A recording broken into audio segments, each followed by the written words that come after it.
ये कहानी है एक ऐसी जमीन की जिसे लोग केजीएफ के नाम से जानते हैं और उस जमीन पर राज करता था रॉकी भाई। रॉकी कोई आम इंसान नहीं था, वह एक खतरनाक डॉन था जो हर दिन एक नए गांव पर हमला करता, वहां का सारा सोना, हीरे जवाहरात लूट लेता। उसका खौफ धीरे धीरे आसमान छूने लगा था। हर कोई उसका नाम सुनते ही कांप उठता। लेकिन कहते हैं ना, अत्याचार जब हद पार करता है तो भगवान एक रक्षक जरूर भेजता है। इस कहानी में वो रक्षक था राइस्टार। वह रहता था एक अद्भुत गांव में जिसे लोग सोने की नगरी कहते थे। यहाँ हर इंसान के पास सोने की बाइक, सोने की कार थी। हर मोड़ पर दौलत बिखरी हुई थी। उधर रॉकी भाई एक आदमी को बेरहमी से मार ही रहा था कि तभी उसका एक आदमी आता है और कहता है, मैंने एक ऐसा गांव देखा है जहाँ के लोग सोने की गाड़ियों में चलते हैं। ये सुनते ही रॉकी भाई की आंखों में लालच चमक उठा। उसने तुरंत अपने गुंडों को भेजा। गांव में उस वक्त मेला लगा था। लोग खुशियों में डूबे हुए थे। तभी अचानक बम गिरने लगे, चीखें गूंजने लगी। रॉकी के गुंडों ने पूरे गांव पर कब्जा कर लिया। गांव वाले चीख चीख कर कहने लगे, हमें जाने दो।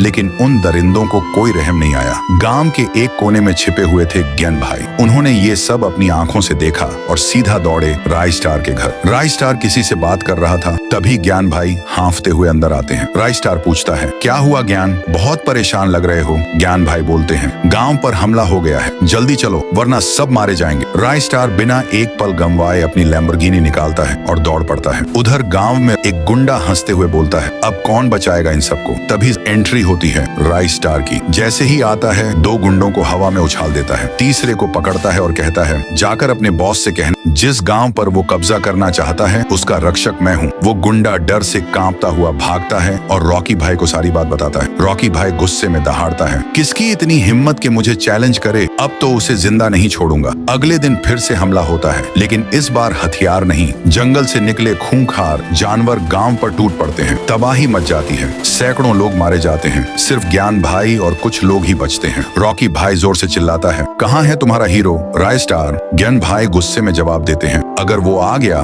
तो तू भागेगा। फिर वो आसमान की ओर देखकर जोर से चिल्लाते हैं, राइस्टार! एक बिजली की चमक और उसी में एंट्री होती है राइस्टार की, कोई सुपर हीरो की तरह धमाकेदार अंदाज में। रॉकी और राइस्टार आमने सामने खड़े होते हैं। रॉकी कहता है, चुपचाप ये जगह मुझे दे दे वरना मुझसे छीनना पड़ेगा। राइस्टार मुस्कुराता है, दम है तो लेके दिखा। और फिर शुरू होती है एक ऐसी भयानक लड़ाई जैसे धरती फट पड़ी हो। हर पंच पर जमीन कांपती है, हर वार पर चिंगारियां उड़ती हैं, धुआं छंटता है। रॉकी भाई हार चुका होता है, जमीन पर पड़ा होता है और राइस्टार एक सच्चे हीरो की तरह खड़ा होता है।